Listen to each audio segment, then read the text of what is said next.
todos. Bom, depois disso, eu acho que nosso coração já ficou, né?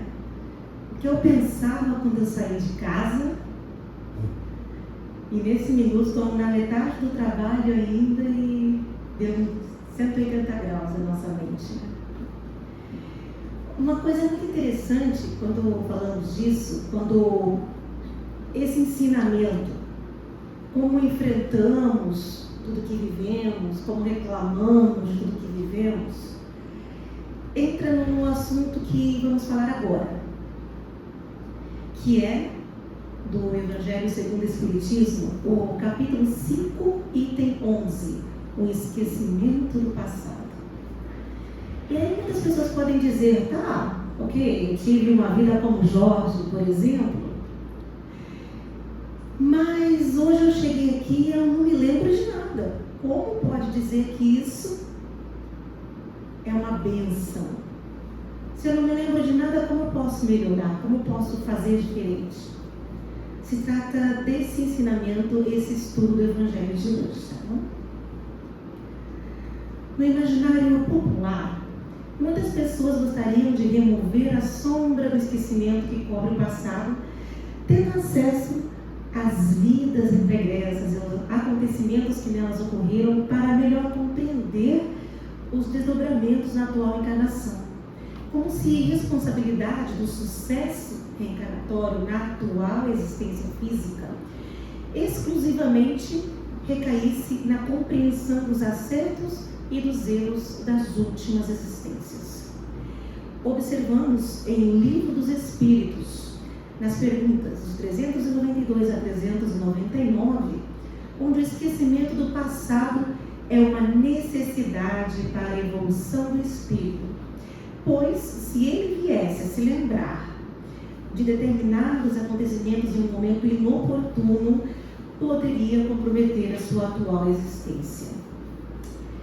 Segundo os Espíritos, quando retornamos à matéria para uma nova oportunidade reencarnatória, solicitamos do mundo maior esquecimento das vidas passadas, com o objetivo de superar as dificuldades que nos levaram a cometer imprudências para não reincidir nos mesmos erros. Gostaríamos de ter o pleno acesso às lembranças lá do pretérito, sem nenhum tipo de cautela, de ressalva, já que a curiosidade, nessa condição de vigília, leva o encarnado, nós, em alguns casos, a cometer certos abusos e certas imprudências. Se Deus, na sua infinita bondade, misericórdia, permitisse o livre acesso ao inconsciente profundo da nossa alma, na avaliação do psiquiatra e espírita Jorge André, poderia atrapalhar essa reencarnação de muitos espíritos, uma vez que nem todos amadurecem moralmente ao mesmo tempo, no mesmo ritmo, para lidar com equilíbrio e prudência as revelações das suas encarnações mais remotas. Ao mesmo tempo, nos mundos mais evoluídos, nem todos os espíritos têm permissão para acessar suas lembranças de vidas passadas e, quando o fazem, já apresentam um relativo grau de amadurecimento. Somente buscam o conhecimento de suas antigas encarnações por motivos terapêuticos e não por curiosidades frívolas, típicas de um planeta de provas e expiações como é este em que estamos, que é o planeta Terra. Se desejarmos saber um pouco mais das nossas antigas encarnações, basta observar as nossas inclinações ou as nossas aptidões. Assim, nós já teremos uma forte indicação do que fomos, o que fizemos, que vidas levamos ou tivemos. Segundo nos contam os Espíritos em obras, como na série de André Luiz, A Vida no Mundo Espiritual, nem todos os problemas que precisamos superar têm origem nas vidas passadas.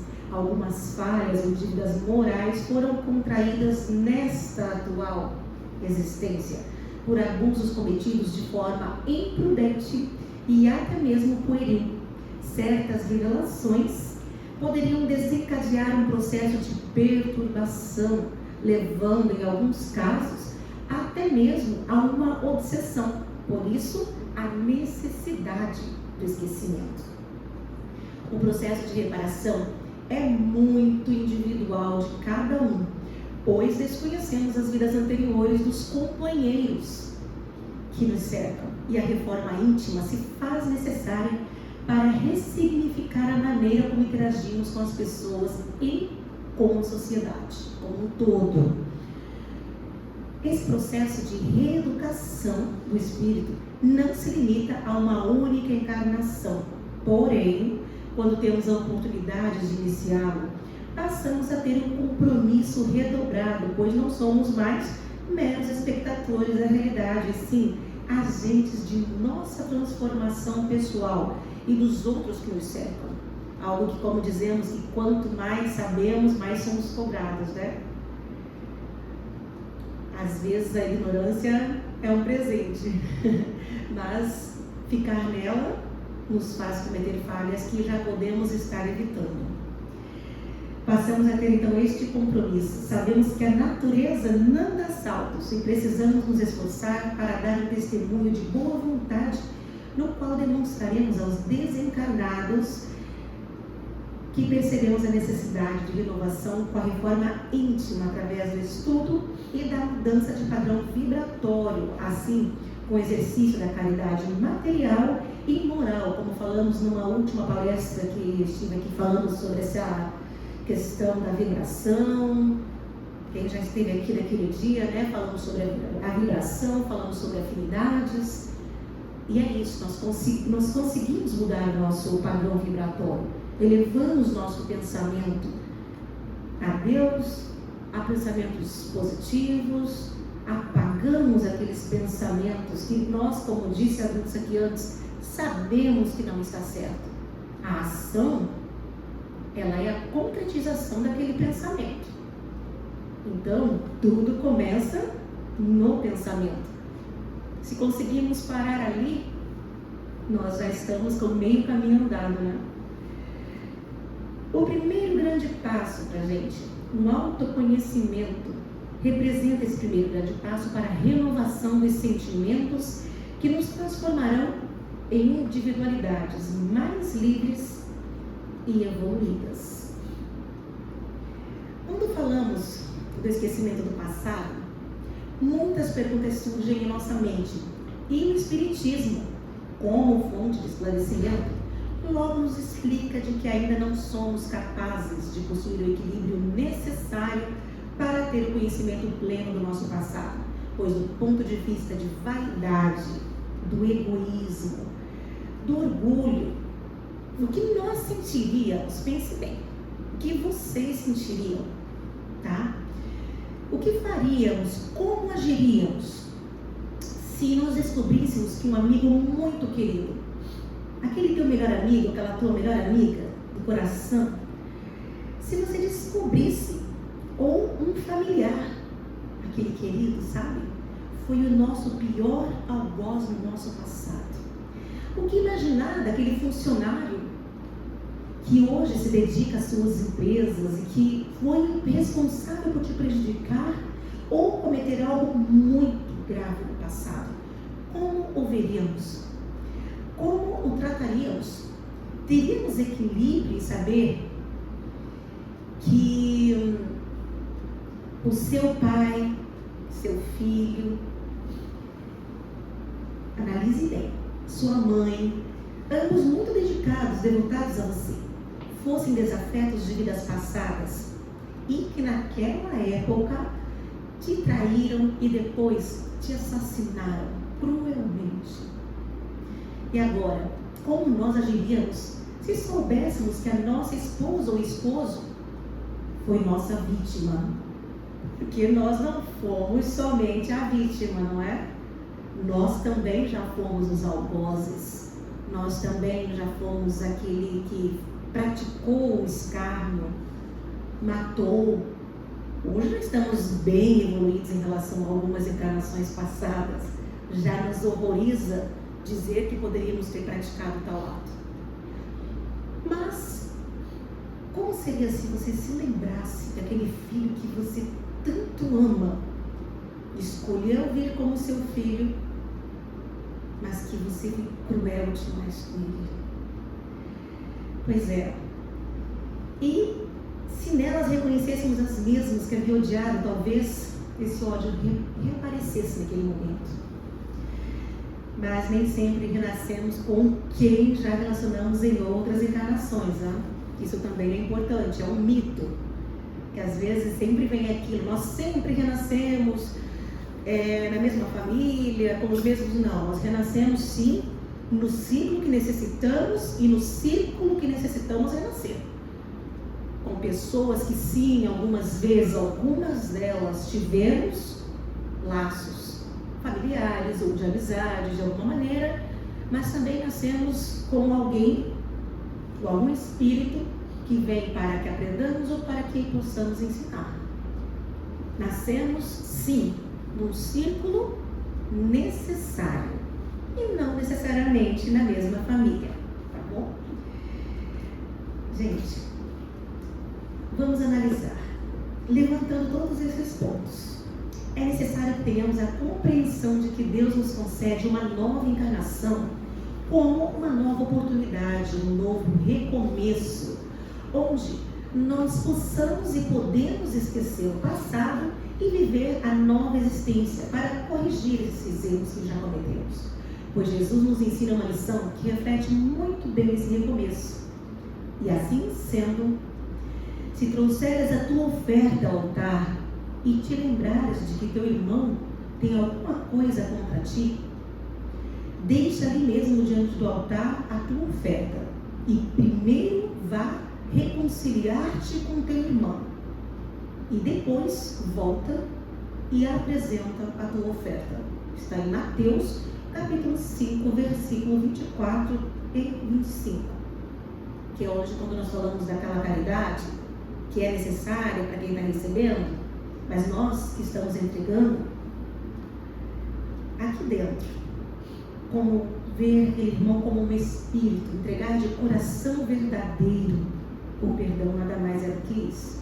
Muitas vezes é mais fácil você entregar bens do que o perdão verdadeiro. Como diz Cristo, a outra face, que não é a física, não é? Bom, temos umas questões que vou falar lá bem rapidinho. Por que o espírito encarnado perde a lembrança do seu passado? É a questão 392, formulada no Livro dos Espíritos, por Allan Kardec. E responde o espírito: o homem não pode nem deve saber de tudo. Deus assim quer na sua sabedoria, sem o véu que lhe encobre certas coisas. O homem ficaria ofuscado como aquele que passa sem transição de obscuridade para a luz, pelo esquecimento do passado. Ele é mais ele mesmo. Na 393, como pode o homem ser responsável por atos e resgatar faltas das quais não se recorda?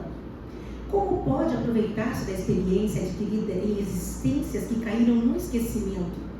Seria concebível que as tribulações da vida fossem para ele uma lição, se pudesse lembrar-se daquilo que as traiu, mas desde que não se recorda cada existência para ele como se fosse a primeira. E é assim que ele está sempre a recomeçar. Como conciliar isto com a justiça de Deus? Perguntou Allan Kardec, que é o mesmo que perguntamos sempre quando se fala do esquecimento.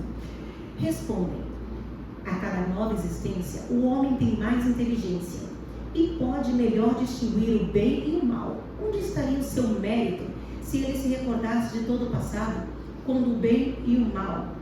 O espírito entra na sua vida de origem, a vida espírita. Toda a sua vida passada se desenrola diante dele, via as faltas cometidas e que são causa do seu sofrimento, bem como aquilo que poderia ter impedido de cometê-las. Compreende a justiça da posição que lhe é dada e procura então a existência necessária para reparar a que acaba de escoar-se.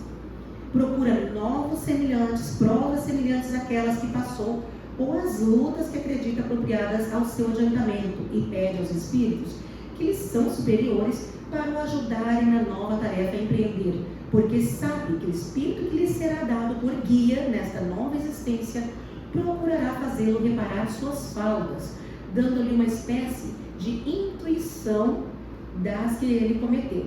Essa mesma intuição é o pensamento. O desejo criminoso que frequentemente vos assalta e qual resistis instintivamente, atribuindo a vossa resistência, na maioria das vezes, aos princípios que recebestes de vossos pais, enquanto é a voz da consciência que vos fala, e essa voz é a recordação do passado.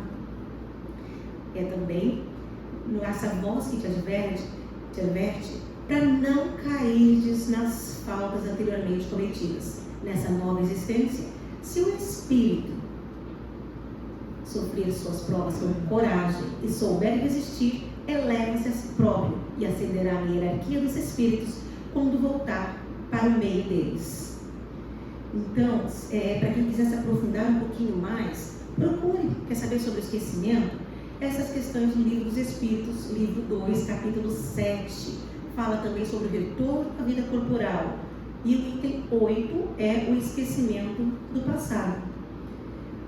Então, muito frequentemente, nós precisamos entender pelo comentário final. Vamos terminar, eu quero terminar com o comentário final de Allan Kardec. Integrado na vida corpórea, o espírito perde momentaneamente a lembrança de suas existências anteriores, como se um véu as ocultasse. Não obstante, tem às vezes uma vaga ciência e elas podem mesmo lhe ser reveladas em certas circunstâncias. Mas isso não acontece senão pela vontade dos espíritos superiores que o fazem espontaneamente, com um fim útil e jamais para satisfazer uma vontade vã. Quantos nós aqui já não vimos pessoas dizer que gostaria de fazer uma regressão para saber quem ele foi no passado? Mas ele quer saber se ele foi Cleópatra, Júlio César, né? Não. Essa vontade nossa de querer saber quem fomos no passado, ela deve estar voltada para o presente e principalmente pensando qual é a colheita que eu quero. Como ouvimos também a Dulce dizer aqui antes. O que eu quero colher? Né? Então, é aí que está o nosso presente. O passado já nos ensinou. E está ali, ó. Ele está aqui. É só você se ouvir, se recolher, fazer a sua oração, mudar a sua vibração e estar acompanhados do seu guia, dos espíritos mais evoluídos. Você vai perceber o ensinamento de Deus através da sua intuição, que está numa boa vibração, né? Então, o esquecimento do passado, segundo o Espiritismo, é uma ferramenta essencial para o desenvolvimento espiritual, permitindo que o espírito se concentre no presente, evite conflitos e tome decisões conscientes, visando sua evolução contínua. Com todo esse conteúdo riquíssimo que as obras espíritas nos concedem, podemos compreender por que esquecemos o nosso passado. E talvez, espero que sim, nós valorizemos realmente o nosso presente. E um grande exemplo, que é a nossa boa tarde de hoje, é amanhã, Dia das Mães. Que não vivamos de lembranças, que as lembranças que nós tenhamos seja a partir dos nossos atos. Então hoje eu quero desejar, em nome de todos os trabalhadores da casa, um feliz Dia das Mães para todas as mães, principalmente as que aqui estão hoje, e aos filhos. Vamos construir boas lembranças destas mães e dos nossos momentos com ela. Desejar um feliz Dia das Mães e desejar que sejamos melhores filhos destas mães, melhores filhos do nosso Pai. Que estejam todos em paz. Gostaria de convidar neste momento para o encerramento desta segunda parte do nosso trabalho fluídico. Quem se sinta melhor, fechar os seus olhos, sentar-se confortavelmente. Gostaria de pedir ao Pai, neste momento, a presença do nosso grande Senhor Jesus Cristo, seu Filho, nosso irmão. Aquele, Senhor, a quem o Senhor nos enviou para reforçar os seus ensinamentos, para limpar de vez, Senhor, aqueles erros que cometemos no passado, trazendo a ressignificância da sua palavra, Senhor. Um ensinamento há mais de 2000 anos, que a cada palavra que relembramos, dita por ele, Senhor, entra no nosso dia a dia, como se hoje fossem ditas. Que possamos, Senhor, assim como seu Filho Jesus, ser dignos de ser chamados de seus filhos. Que tenhamos, Senhor, a mente limpa, a consciência tranquila ao dizer ser seu filho, porque nossos comportamentos, nossas ações, nosso tratamento ao próximo, a nossa família, aos nossos filhos, nossos pais, nossas mães e principalmente aquele irmão, Senhor, que por um momento talvez nesta vida não conheça, mas ali está, Senhor, me pedindo amor, apoio, que eu seja, Senhor, um ser caridoso, mais do que material, espiritual, formando assim, Senhor, a verdadeira família que o Senhor entregou nessa terra.